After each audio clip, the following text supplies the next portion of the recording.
Educação à distância, mudando realidades.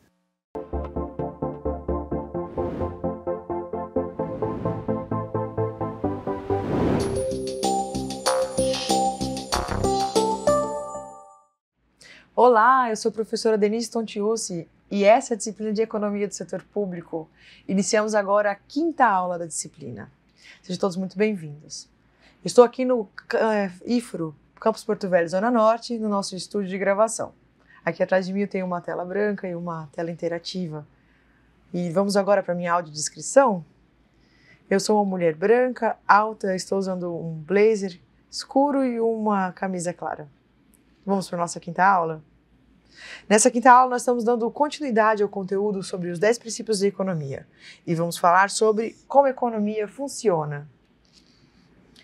Dentro então desses princípios, vamos abordar os princípios número 8, 9 e 10. No princípio número 8, vamos falar sobre como o padrão de vida de um país depende da sua capacidade de produzir bens e serviços. No princípio número 9, vamos falar sobre os preços e como eles se comportam quando o governo emite moeda demais. E o princípio número 10 traz a informação sobre como a sociedade enfrenta um trade-off de curto prazo entre inflação e desemprego. O objetivo é analisar como a economia funciona e nós estamos seguindo esse conteúdo, dos 10 princípios da economia do professor Gregory Mankiw. Abordamos na aula 3 essa questão de como as pessoas tomam decisões. Na aula 4 falamos sobre como as pessoas interagem na economia e agora, aqui na aula 5, nós vamos falar sobre como a economia funciona, abordando então esses 3 princípios restantes. Lembrando que esses princípios são formas de resumir vários conceitos teóricos aqui da economia. Começando então pelo princípio número 8. Os princípios discutidos nessa unidade vão nos levar a uma reflexão sobre o que é riqueza e o que depende do padrão de vida de um país. Vamos entender também como o governo pode causar inflação e como isso é ruim para a população. Por fim, vamos analisar a relação existente entre desemprego e inflação. Nesse princípio número 8, então, vamos falar sobre o padrão de vida e como isso está ligado à capacidade de produzir bens e serviços. Esse princípio está ligado a discussões primordiais sobre o que é economia e qual é a causa da riqueza das nações. Existe uma conturbada visão originária sobre o que causa uma nação ser mais rica do que outra. Muitas vezes a gente associa a riqueza às riquezas naturais da sociedade. A gente pode ver, por exemplo, da natureza mesmo, aqueles países que têm petróleo, diamante ou ouro, como aquelas nações, como sendo as nações mais ricas. E esse foi o pensamento mercantilista, um pensamento antigo, assim, nos primórdios da teoria econômica. Hoje em dia a gente sabe que esse não é o principal motivo que torna um país diferente do outro quando a gente fala em riqueza das nações. O que define a riqueza de uma nação é a capacidade de organizar os fatores produtivos para produzir mais bens e serviços que atendam às necessidades da população. Ou seja, é a burocracia, é a capacitação da população, são os fatores de empreendedorismo, é a capacidade de financiar os recursos produtivos, é uma maneira de organizar todos esses recursos para produzir mais. Carros, casas, viagens, roupas, tudo aquilo que a gente deseja de fato consumir. Como a gente vê aqui no slide, Adam Smith e sua indagação sobre a causa das riquezas das nações trouxe uma motivação para essa reflexão. A compreensão de riqueza econômica como produção de bens e serviços é o que inicia o período da economia contemporânea. Então, Adam Smith é como se a gente considera o pai da economia moderna e ele que chegou nessa conclusão, nesse princípio número 8. E essa é a conclusão que separa toda a teoria econômica do que foi pensado antes e a gente meio que abandona o pensamento anterior que associava a riqueza a pedras preciosas, metais. Isso ficou sendo uma coisa muito antiga, Até então, as escolas mercantilistas, por exemplo, entendiam a riqueza como pedras e metais preciosos. No mundo onde o dinheiro é o papel moeda, substituiu o papel do ouro, o que é riqueza? E essa é uma discussão muito filosófica, muito profunda, porque o que é o papel dinheiro, gente? O que é esse papel que a gente carrega aí com a gente? Ele é um papel que os estados imprimem. O Estado imprime esse dinheiro. Por que o Estado não imprime mais dinheiro? Por que ele não põe aí 1 milhão para cada pessoa e coloca 1 milhão no bolso de cada um? Nós vamos falar sobre isso ainda na aula de hoje. Mas aí, a gente, quando começa a usar o papel impresso de cunho forçado pelo Estado, a gente abandona um pouco essa noção de que esse meio de troca é a própria riqueza. A riqueza não está no dinheiro, a riqueza está no que o dinheiro compra para a gente. Vamos ver, que o que você faria se você ganhasse 10 mil reais hoje? Normalmente a resposta para essa pergunta é consumir. Consumir bens, consumir serviços, é comprar um item que eu desejo, é gastar dinheiro num serviço. Se a riqueza fosse dinheiro, então, por que o país não imprime um monte de dinheiro e distribui para a sua população? Temos a resposta para isso. O governo tem a máquina de imprimir o dinheiro. Ele tem o papel, tem a tinta. Por que ele não imprime dinheiro à vontade? A resposta é essa. Porque dinheiro não é algo desejado pelas pessoas. O que nós queremos é muito mais complexo, nós queremos consumir. Se o governo imprimir milhões de reais, distribuir para todos nós, sabe o que vai resultar? Só a inflação, só o aumento de preços. Porque ao produzir dinheiro, o governo está produzindo uma coisa que a gente não deseja, a gente não quer dinheiro. A gente quer abrir mão desse dinheiro, a gente quer trocar esse dinheiro. Por quê?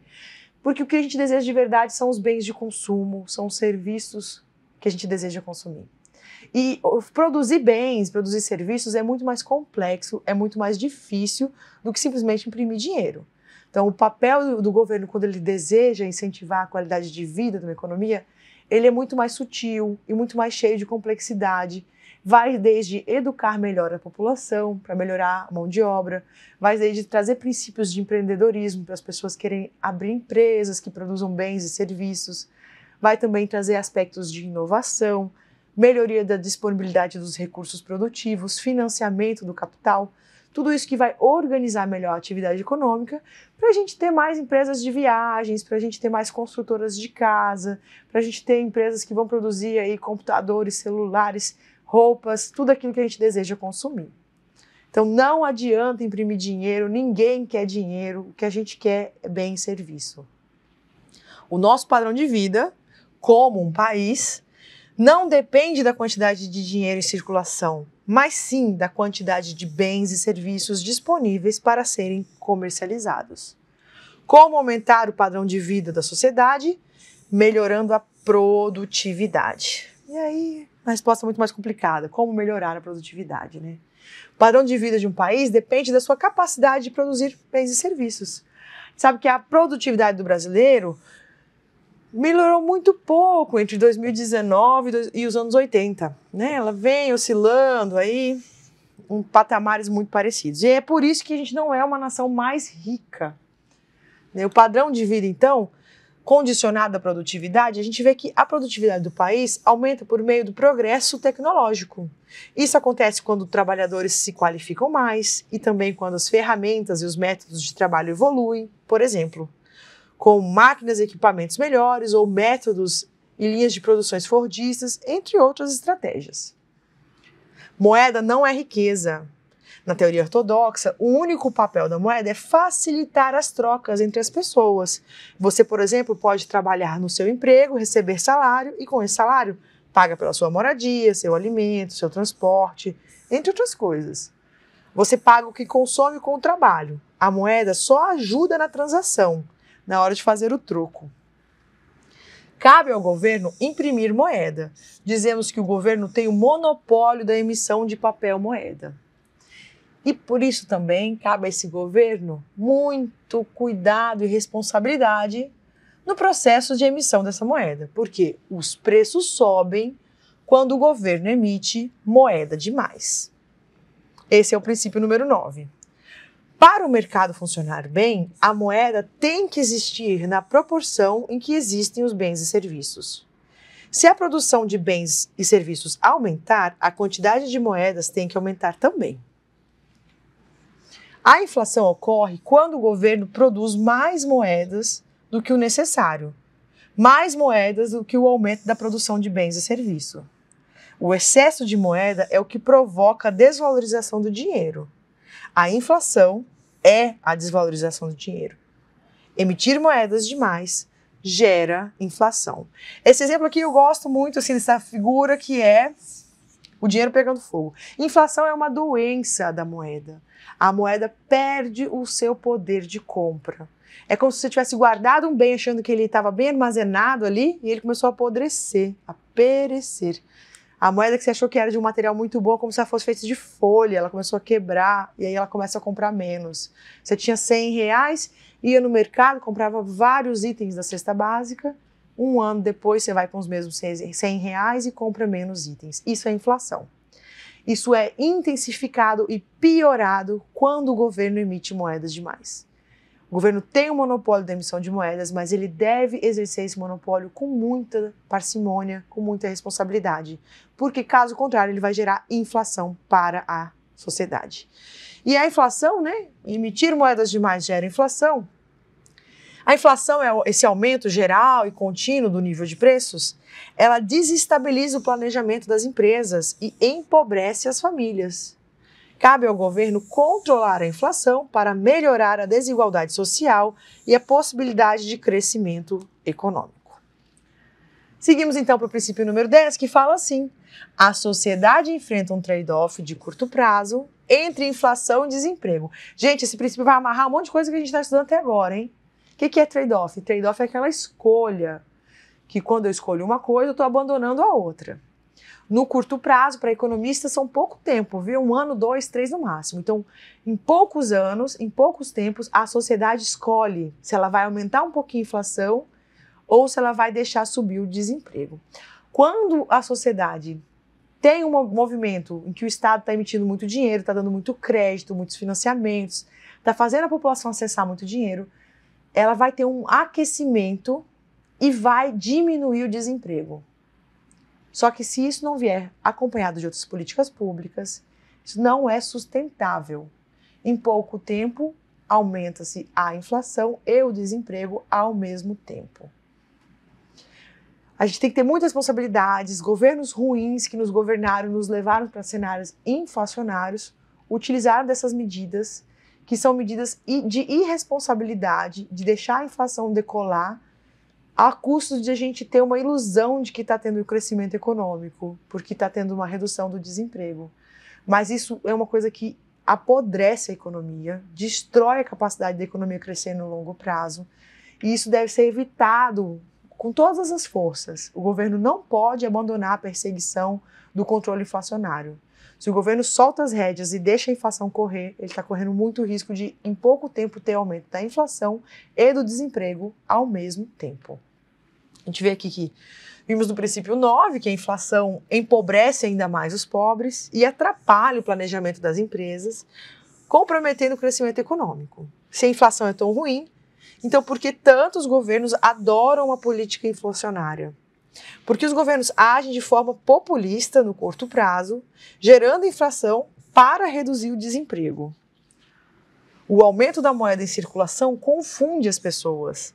Elas não conseguem identificar rapidamente se está havendo aumento da produção de bens e serviços ou se é somente a quantidade de moeda que está aumentando. Chega a moeda e vem com ela o desejo de consumo. Isso aquece o mercado. O mercado aquecido gera contratações. No entanto, esse movimento não é sustentável. Quando o mercado sente que mais pessoas estão buscando consumir, mas não existe um produto para ser consumido, produto ou serviço, para entregar para essas pessoas, ocorre a correção via preço, que é a subida dos preços, que é a inflação. A inflação agrada aos governos no curto prazo por 2 motivos. Tanto porque ela reduz o desemprego, quanto porque ela aumenta relativamente a arrecadação do Estado por meio do que chamamos de tributo inflacionário. A gente paga tributo primeiro. Mas funciona assim: inflação gera instabilidade econômica, insegurança para investir e baixos investimentos, o que no longo prazo diminui os postos de trabalho, gerando mais desemprego. Cabe aos governos terem responsabilidade, combater a inflação e não utilizar essa medida populista para aumentar o desemprego, porque isso é um problema sério para a sociedade. Isso descaracteriza a força da moeda, isso enfraquece toda a economia, porque tudo que a gente juntou em real, imagina, depois da inflação, não compra o mesmo do que comprava no passado. A nossa economia começa a ruir quando a gente acumula um volume gigantesco de inflação. Nós aqui que viemos de um país que tem origens inflacionárias, temos que compreender um pouco melhor isso e fugir dessa armadilha. Sugiro que você faça a leitura do material de apoio e compreenda melhor esses mecanismos. Por enquanto, ficamos por aqui. Vamos ver aqui no slide que no longo prazo o efeito positivo da inflação sobre o desemprego vai diminuindo até não ter mais efeito nenhum.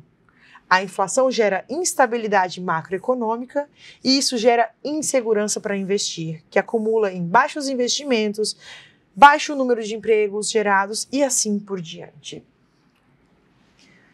Guardo vocês na nossa próxima aula e espero que você faça a leitura do nosso material. Até breve!